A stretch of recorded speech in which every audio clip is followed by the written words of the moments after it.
ನಮಸ್ತೆ ಫ್ರೆಂಡ್ಸ್, ಎಲ್ಲ ಆರಾಮಿದ್ದೀರಾ ಅಂತ ಭಾವಿಸ್ತಾ ಇವತ್ತಿನ ವೀಡಿಯೋನ ಸ್ಟಾರ್ಟ್ ಮಾಡ್ತಾ ಇದ್ದೀವಿ. ಫ್ರೆಂಡ್ಸ್, ಇವತ್ತಿನ ವೀಡಿಯೋದಲ್ಲಿ ಬಂದು ಏನಪ್ಪ ಅಂದರೆ, ಹೆಣ್ಮಕ್ಳನ್ನ ಮದುವೆ ಮಾಡಬೇಕಾದ್ರೆ ಫ್ರೆಂಡ್ಸ್ ಒಂದ್ಸಲ ಅಲ್ಲ 10 ಸಲ ಅಲ್ಲ 100 ಸಲ ಯೋಚನೆ ಮಾಡಿ ಮದುವೆ ಮಾಡಿ. ಯಾರೋ ಬಂದು ಒಳ್ಳೆ ಕಡೆ ಸಂಬಂಧ ಇದೆ ಅಂದ ತಕ್ಷಣ ಖಂಡಿತ ಒಪ್ಕೊಂಡು ಮದುವೆ ಮಾಡಿ ನಿಮ್ಮ ಮಗಳ ಲೈಫ್ನ ಹಾಳು ಮಾಡಬೇಡಿ.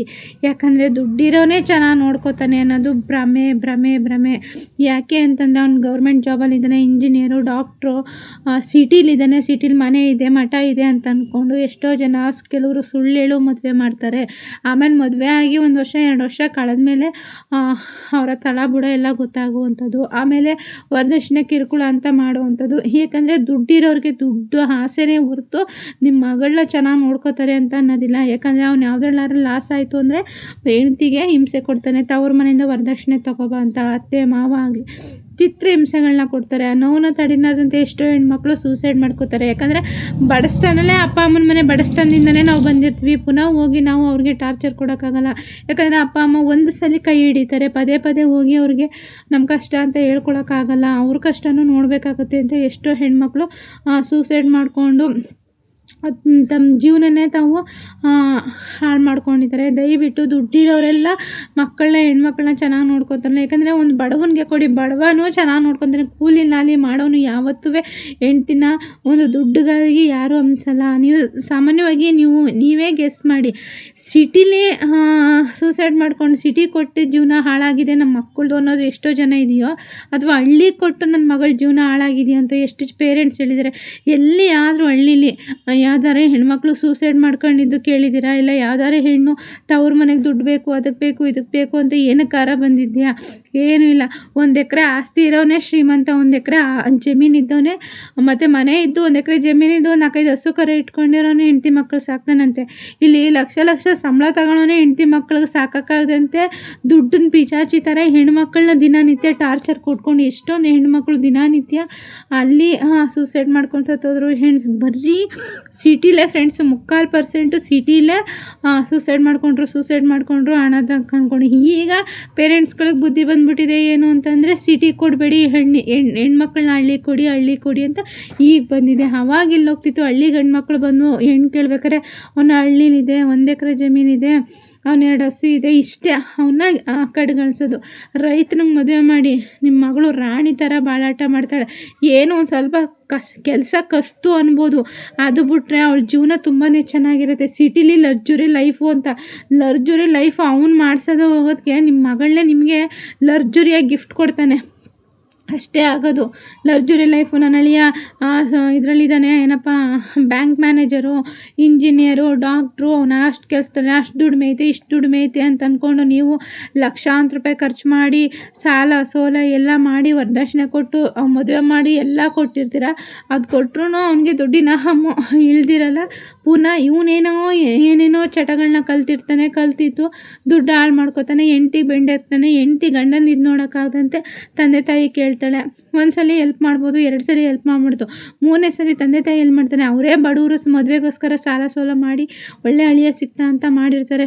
ಅವ್ನಿಗೆ ಆ ವರದಕ್ಷಿಣೆ ಈ ವರದಕ್ಷಿಣೆ ಕೊಟ್ಟು ಮಾಡಿರ್ತಾರೆ. ಲಾಸ್ಟಿಗೆ ನಿಮ್ಮ ಮಗಳೇ ಈ ನೋವನ್ನೆಲ್ಲ ತಡಿನಾರ್ದಂತೆ ಅವಳೇ ನಮ್ಮ ಅಪ್ಪ ಅಮ್ಮನ ಕಷ್ಟ ಯಾಕಿರಬೇಕು ದಿನನಿತ್ಯ ಅಂತ ಮಕ್ಕಳು ಮರಿ ಏನೋ ಸೂಸೈಡ್ ಮಾಡ್ಕೊಳ್ಳೋ, ಮಕ್ಕಳನ್ನೂ ಸಾಯಿಸೋದು, ಅವಳು ಸಾಯ್ಕೊಳ್ಳೋದು. ಇಲ್ಲ ಮಕ್ಕಳು ಮರಿ ಬಿಟ್ಬಿಟ್ಟು ಅವ್ರು ಸತ್ತಿದ್ರೆ ಆ ಮಕ್ಕಳು ಮರಿ ಏನು ಮಾಡ್ತಾರೆ? ಇವನೇನು ಅಚ್ಚುಕಟ್ಟಾಗಿ ಹೋಗಿ ಒಂದು 5 ವರ್ಷ 15 ವರ್ಷ ಜೈಲಲ್ಲಿ ಬಂದ್ಬಿಡ್ತಾರೆ. ಆದರೆ ನಿಮಗೆ ನಿಮ್ಮ ಮಗಳೇ ಹೋಗಿರ್ತಾಳಲ್ವ, ಯೋಚನೆ ಮಾಡಿ. ದುಡ್ಡೇನಾದ್ರು ಕೊಟ್ಟ ತಕ್ಷಣ ನಿಮ್ಮ ಮಗಳು ಒಳ್ಳೆಯವ್ರ ಥರ ಬದುಕ್ಬಿಡ್ತಾರೆ ಅಂತಂದರೆ ಅದು ಹೇಳ್ತಾರೆ. ಅವೆಲ್ಲ ಅದೃಷ್ಟ ಇರಬೇಕು. ರೇಖೆ ಚೆನ್ನಾಗಿದ್ದು ಒಳ್ಳೆ ಗಂಡ ಸಿಕ್ಕೋದು 100ಕ್ಕೆ 10 ಜನ ಅಷ್ಟೇ ಹೊರತು ಎಲ್ಲರೂ ಒಳ್ಳೆಯವ್ರಾಗಿ ಸಿಗಲ್ಲ. ಆದಷ್ಟು ಸಿಟಿ ಕೊಡ್ತೀವಿ ಅಂತ ಅನ್ನೋದನ್ನ ಬಿಟ್ಟು ಆದಷ್ಟು ನಿಮ್ಮ ಮಕ್ಕಳು ನಿಮ್ಮ ಕಣ್ಮುಂದೆ ಓಡಾಡಬೇಕು. ನಿಮ್ಮ ಅಳಿಯ, ನಿಮ್ಮ ಮಕ್ಕಳು, ನಿಮ್ಮ ಮೊಮ್ಮಕ್ಕಳು ಚೆನ್ನಾಗಿರಬೇಕು. ಏಕೆ ಬಡವನ್ನ ಕೊಟ್ಟರೆ ಬಡವ ಚೆನ್ನಾಗಿ ನೋಡ್ಕೊಳಲ್ವಾ? ನಾವೆಲ್ಲ ಜೀವನ ಮಾಡಿ ಬಂದೇ ಇರಲ್ವಾ? ಈಗ ನೀವೇ ಪೇರೆಂಟ್ಸ್ಗಳೇ ಯೋಚನೆ ಮಾಡಿ, ನೀವೆಲ್ಲ ಜೀವನ ಮಾಡಿ ಬಂದೇ ಇರಲ್ವಾ? ನಮ್ಮ ಕಷ್ಟನ ಅಂತ ಅವನು ತಗ್ಗಿ ಬಗ್ಗಿ ನಮ್ಮನ್ನು ಚೆನ್ನಾಗಿ ನೋಡ್ಕೊಳಲ್ವಾ? ಹಳ್ಳೀಲಿ ಒಂದು ಹುಡುಗಿ ಸೂಸೈಡ್ ಮಾಡ್ಕೊಂಡೈತೆ ಅಂತ ಎಲ್ಲಾದರೂ ಒಂದು ಪಿನ್ ಪಾಯಿಂಟ್ ಕೇಳಿ. ಏನಂದರೆ ಹಳ್ಳಿ ಮನೆಗಳು ಕೆಲಸ ಇರುತ್ತೆ. ಆದರೆ ಈಗಿನ ಗಂಡು ಮಕ್ಕಳು ಹಳ್ಳೀಲಿ ಕಣ್ಣಿನ ರೆಪ್ಪೆ ಥರ ಹೆಣ್ಮಕ್ಳನ್ನ ಮನೆಯಿಂದ ಹೊರ್ಗಡೆ ಕಳಿಸ್ದಂಗೆ, ಏನಿದ್ರು ಅವ್ರ ಮನೆ ಒಳಗೆ ಕೆಲಸ ಇಟ್ಕೊಂಡಿರ್ತಾರೆ ಹೊರ್ತು ಮನೆಯಿಂದ ಈಚೆ ಕಳಿಸಲ್ಲ. ಅಷ್ಟು ಚೆನ್ನಾಗಿ ನೋಡ್ಕೋತಾರೆ ಈಗಿನ ಗಂಡು ಮಕ್ಕಳು ಹಳ್ಳೀಲಂತೂ. ನನಗೆ ನಮ್ಮ ರಿಲೇಟಿವ್ಗಳೇ ಬೇರೇನೂ ಬೇಡ, ಹಳ್ಳೀಲಿ ಎಷ್ಟು ಚೆನ್ನಾಗಿ ನೋಡ್ಕೊಂತೀವಿ. ಬೆಳಿಗ್ಗೆ ಎದ್ದು ಒಂದು ಹಾಲು ಕರಿಯೋದಿರುತ್ತೆ, ಒಂದು ಕೊಟ್ಟಿಗೆ ತೆಗಿಯೋದಿರುತ್ತೆ, ಅಡುಗೆ ಹಾಳು ಕಾಳಿಗೆ ಅಡುಗೆ ಮಾಡೋದಿರುತ್ತೆ. ಅಲ್ಲೂ ಜನಗಳಿರ್ತಾರೆ, ಕೈಗೆ ಆಣಿಗೆ ಜನಗಳಿರ್ತಾರೆ. ನಿಮ್ಮ ಮಕ್ಕಳು ಚೆನ್ನಾಗಿರ್ತಾರಲ್ವ. ಆ ಹಳ್ಳಿ ಮನೇಲಿ ಹೆಣ್ಮಕ್ಳನ್ನ ನೋಡ್ರಿ, ಮೈ ತುಂಬ ಒಡವೆ ಹಾಕ್ಕೊಂಡು, ಯಾರು ಕಿವಿಲಿ ಇತ್ತಾಳೆ ಅನ್ನೋದಿಲ್ಲ, ಹೆಂಡ್ತಿಗೆ ಮೈ ತುಂಬ ಒಡವೆ ಹಾಕಿ ಅಷ್ಟು ಚೆನ್ನಾಗಿ ಕಾರೇನು ಬೈಕೇನು, ಹಳ್ಳಿಲಿರೋನು ಶ್ರೀಮಂತನಿಗಿಂತ ಹೆಚ್ಚಾಗಿ ಮೆರಿತಾ ಇರ್ತಾನೆ. 1 ಎಕರೆ 2 ಎಕರೆ ಜಮೀನಿರೋನೇ ಇವತ್ತು ಕೋಟ್ಯಾಧಿಪತಿ ಇವತ್ತು ಹಳ್ಳೀಲಿ. ಅಂಥವ್ನಿಗೆ ಕೊಟ್ಟು ನಿಮ್ಮ ಮಗಳನ್ನ ಕಣ್ಣು ತುಂಬ ಸಾಯೋವರೆಗೂ ನಿಮ್ಮ ಕಣ್ಣು ಮುಂದೆ ಓಡಾಡ್ಕೊಂಡಿರಬೇಕು. ಯಾಕಂದರೆ ಮಕ್ಕಳು ಕಣ್ಣು ಮುಂದೆ ಓಡಾಡ್ಕೊಂಡಿರೋದಕ್ಕೆ ತಾನೇ ನಾವು ಸಾಲ ಸೋಲ ಮಾಡಿ ಮಕ್ಕಳು ಮದುವೆ ಮಾಡೋದು, ಹೊಟ್ಟೆ ಬಟ್ಟೆ ಕಟ್ಟಿ ಮಕ್ಕಳಿಗೋಸ್ಕರ ನಾವು ಬದುಕೋದು. ಯಾರಿಗೋಸ್ಕರ ಬದುಕ್ತೀವಿ ಹೇಳಿ? ನಮ್ಮ ಮಕ್ಕಳಿಗೋಸ್ಕರ ಬದುಕ್ತೀವಿ. ಹಂಗೆ ಅಂದ್ಕೊಂಡು ಅವ್ರ ಲೈಫ್ನ ದುಡ್ಡಿನ ದುರಾಸೆಗೆ ಪೇರೆಂಟ್ಸ್ಗಳು ಬಿದ್ದುಬಿಟ್ಟು, ಏನಂದರೆ ಅವಳು ಪಕ್ಕದ ಮನೆಯೂ ಗೌರ್ಮೆಂಟ್ ಜಾಬಲ್ಲಿ ಕೊಟ್ಟವನೇ, ನನ್ನ ಮಗಳು ಗೌರ್ಮೆಂಟ್ ಜಾಬ್ಗೆ ಹೋಗ್ಬೇಕು, ಅವ್ನು ಇಂಜಿನಿಯರ್ ಮದುವೆ ಆಗೋಳೆ, ನನ್ನ ಮಗಳು ಇಂಜಿನಿಯರ್ನೇ ಮದುವೆ ಆಗಬೇಕು.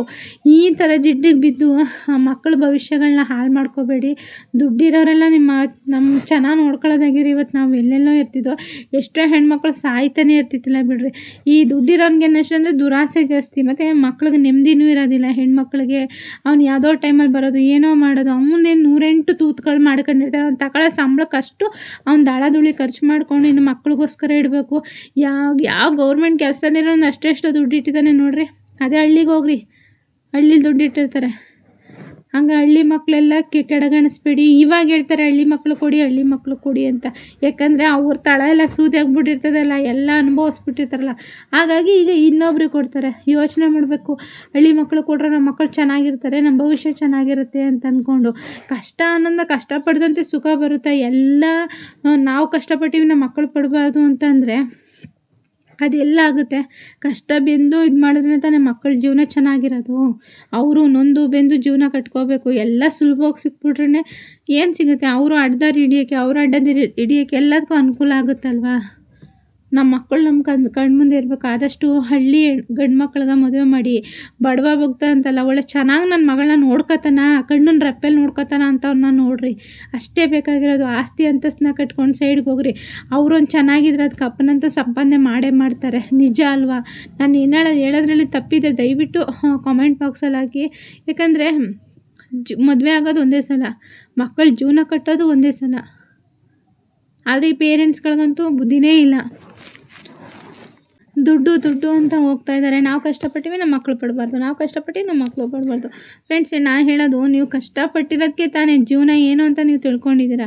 ಹಾಗೆ ನಿಮ್ಮ ಮಕ್ಳಿಗೂ ಎಲ್ಲ ಸುಲಭನೇ ಸಿಗಬೇಕು ಅಂದರೆ ಅವರು ಕಷ್ಟಪಡಲೇಬೇಕಲ್ವ. ಜೀವನ ಅಂದಮೇಲೆ ಒಂದು ಹೆಣ್ಣಾಗಲಿ ಗಂಡಾಗಿ ಹುಟ್ಟಿದ ಮೇಲೆ ಕಷ್ಟಪಡಲೇಬೇಕು, ಜೀವನ ಕಟ್ಕೋಬೇಕು. ಹೇಳುತ್ತಿರುತ್ತೆ. ಯಾಕೆ ಗೌರ್ಮೆಂಟ್ ಕೆಲಸದಲ್ಲಿರೋನು ಒಂದು ಕೆಲಸನೇ ಕಳ್ಕೊಂಡು ಅವ್ನು ಕಷ್ಟ ಬರಲ್ವಾ?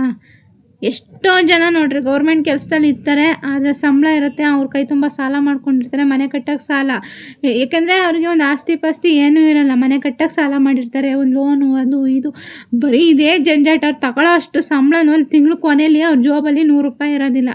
ಯಾಕಂದರೆ ಒಂದು 50,000 ಸಂಬಳ ತಗೋತಾ ಇರ್ತಾರೆ. ಅದರಲ್ಲಿ ಅಷ್ಟು ಬಾಡಿಗೆ ಇದು ಏನಪ್ಪ ಕರೆಂಟ್ ಬಿಲ್ಲು, ನೀರಿನ ಬಿಲ್ಲು, ಇವ್ರ ಲಗ್ಜುರಿ ಲೈಫು, ಪ್ರತಿ ಮನೆಗೆ ರೇಷನ್, ಅದೇನೋ ಸಣ್ಣ ಪುಟ್ಟ ಅಕ್ಕಿ ತಿಂದರೆ ನಾವು ಬಡವ್ರ ರೇಂಜಿಗೆಲ್ಲ ಅಂತ ಅದರಲ್ಲೂ ರೇಷನ್ ಇದರಲ್ಲೂ ಬಿಲ್ಡಪ್ಪು, ನಾವು ಇಂಥದ್ದೇ ತಿನ್ನಬೇಕು ಅನ್ನೋದು, ಇಂಥ ಹೋಟ್ಲಿಗೆ ಹೋಗ್ಬೇಕು ಅನ್ನೋದು. ಇವ್ರ ಖರ್ಚುಗಳಿಗೇನೆ ಅಲ್ಲಿ ಕಳೆದೋಗಿ ತಿಂಗಳಿಗೆ ಅವರೇನೆ ಪಾಕೆಟ್ ಮನೇಲಿ 500 ರೂಪಾಯಿ ಇರೋಲ್ಲ ಅವ್ರ ಹತ್ರ. 500 ರೂಪಾಯಿ 100 ರೂಪಾಯಿ ಇರೋದಿಲ್ಲ ಅವರಲ್ಲಿ. 50,000 ಸಂಬಳ ತಗೊಳ್ಳೋನ ಹತ್ರ. ಅದೇ ನಮ್ಮ ಹಳ್ಳೀಲಿ ಹೋಗ್ರಿ, ದಿನ 100 ರೂಪಾಯಿಗೆ 108 ವ್ಯವಹಾರ ಮಾಡಿರ್ತಾರೆ. ಎಲ್ಲ ಊಟ ಮಾಡೋದು ಒಂದೇ ಅನ್ನ. ಆದರೆ ಇವು ಒಂದು ಸ್ವಲ್ಪ ಡಿಮ್ಯಾಂಡ್, ಈ ಗೌರ್ಮೆಂಟ್ ಜಾಬಲ್ಲಿದ್ದೀನಿ ಅಂದ ತಕ್ಷಣ ಅದನ್ನ ಅರ್ಥ ಮಾಡಿಕೊಂಡು ಮಕ್ಕಳ ಲೈಫ್ ಬಗ್ಗೆ ನೋಡಿರಿ. ಯಾಕಂದರೆ ನೀವು ಈ ಕ್ಷಣಕ್ಕೆ ದುಡುಕ್ಬಿಟ್ಟು ಏನೋ ಚಂದಿದ್ದಾನೆ ಅಂತ ಈಗಂತೂ ಆ ಏಜ್ಗೂ ಸಮಾನೇ ಇಲ್ಲ ಫ್ರೆಂಡ್ಸ್. ಹೇಳಬೇಕು ಅಂದರೆ ಆ ಹುಡುಗಿ 16 ವರ್ಷನೋ 17 ವರ್ಷನೋ, ಅವನಿಗೆ 35-40 ವರ್ಷ ಆಗಿರುತ್ತೆ. ಒಟ್ಟಲ್ಲಿ ಜಾಬಲ್ಲಿದ್ದಾನೆ ಅಂತ ಮದುವೆ ಮಾಡಿಕೊಟ್ಬಿಡೋದು. ಅವ್ಳ ಮುಂದಿನ ಜೀವನ ಏನಾಗುತ್ತೆ ಅಂತ ಒಂಚೂರು ಯೋಚನೆ ಮಾಡಲ್ಲ. ಒಟ್ಟಲ್ಲಿ ಅವ್ನು ದುಡ್ಡು ನೋಡ್ತಾರೆ, ಅವ್ನು ದುಡ್ಡು ನೋಡಿ ಮದುವೆ ಮಾಡ್ತಾರೆ ಅಷ್ಟೇ. ಆಮೇಲೆ ಹೆಂಡತಿ ಓಡೋದ್ಲು ಮತ್ತು ಗಂಡ ಓಡೋದ, ಇದೊಂದು ಇದಾಗಿದೆ. ವಯಸ್ಸಿಗೆ ಏನಂದರೆ ಒಂದು ಹೆಣ್ಣು ಗಂಡು ಮದುವೆ ಆಗಬೇಕಂದ್ರೆ ಅಮ್ಮಮ್ಮ ಮಿನಿಮಮ್ ಒಂದು 5 ವರ್ಷವೂ ಹೆಚ್ಚು ಕಡಿಮೆ ಇದ್ದೇ ಇರುತ್ತೆ ಸಾಮಾನ್ಯ. ಅದೊಂದು ಓಕೆ, 5 ವರ್ಷ ಹೆಚ್ಚು ಕಡಿಮೆ ಇದ್ದರೂ ಆಗುತ್ತೆ. ಆದರೆ 15 ವರ್ಷ 20 ವರ್ಷ 25 ವರ್ಷ ಡಿಫ್ರೆನ್ಸ್ ಇದ್ರೂ ಮದುವೆ ಮಾಡ್ತಾರೆ ಗೌರ್ಮೆಂಟ್ ಜಾಬಲ್ಲಿದ್ದಾರೆ ಅಂತ. ಬರೀ ದುಡ್ಡು ನೋಡಿ ಕೊಟ್ಟು ಮಕ್ಕಳ ಲೈಫ್ಗಳನ್ನ ಹಾಳು ಮಾಡ್ತಾವ್ರೆ ಇತ್ತೀಚೆಗೆ ಪೇರೆಂಟ್ಸ್ಗಳು. ಅದೇನೂ ಮಾಡೋಕ್ಕಾಗಲ್ಲ. ಯಾವಾಗ ನಮ್ಮ ಸಮಾಜ ಹೆಣ್ಣೆತ್ತವರು ಯಾವಾಗ ಅರ್ಥ ಮಾಡ್ಕೋತಾರೋ, ಶ್ರೀಮಂತನ ಕೊಟ್ಟರೆ ಮಗಳು ಚೆನ್ನಾಗಿರ್ತಾಳೆ ಅನ್ನೋದು ಅವ್ರ ಮೈಂಡ್ ಸೆಟ್ಗೆ ಹೋಗಿದೆ. Okay friends.